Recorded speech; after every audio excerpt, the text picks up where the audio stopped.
It's time to learn about continuity. We've already talked about limits, and we're going to use these to give continuity a formal definition. We're also going to see that continuity is a useful tool for evaluating limits.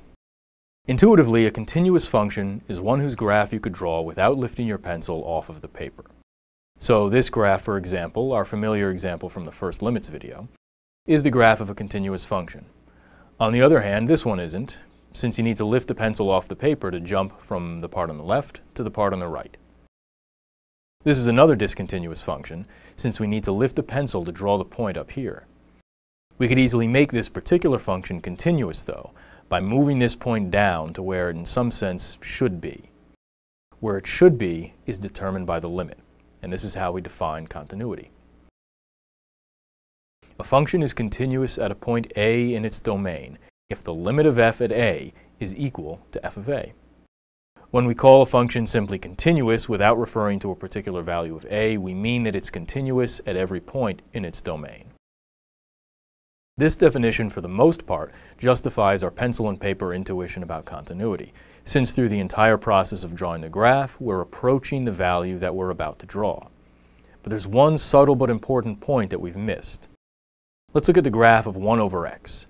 This looks discontinuous, since we've got two separate parts, one on either side of the y-axis.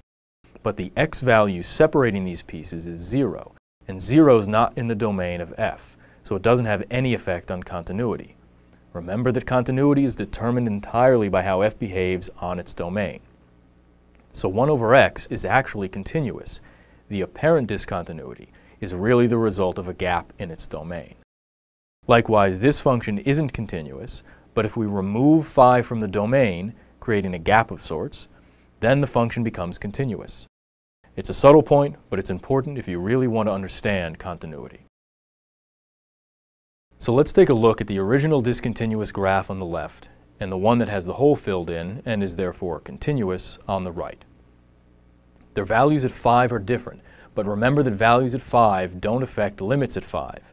And since these functions are equal everywhere but 5, they have the same limit there. The great thing about the function on the right, however, is that the limit is just the value of the function at 5.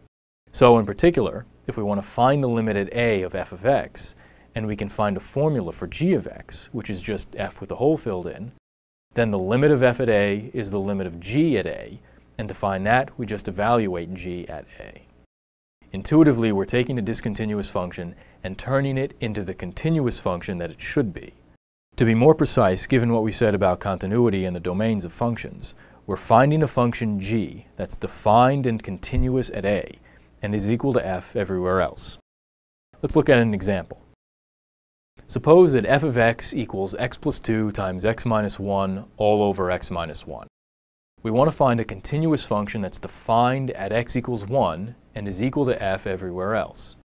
In this case, we can find that by doing what you might have been tempted to do right away, namely cancel the x minus 1 terms. This leaves us with x plus 2, which we'll call g of x. The colon followed by an equal sign just means that we're defining g to be equal to x plus 2. And this is exactly what we need.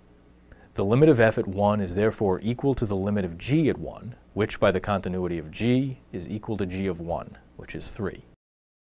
There's a video with more of these examples if you want to see them. We didn't prove that g is continuous, but you can verify that it is using the definition of continuity. And in fact, almost all of the common functions we deal with are continuous. Polynomials, exponential functions, logarithms, trig functions, absolute value functions, these are all continuous. Not only that, but when we combine continuous functions by addition or subtraction, the result is also continuous. The same can be said about multiplication and division, and even the composition of functions. So far, we've talked only about limits at real numbers. A has always been a real number.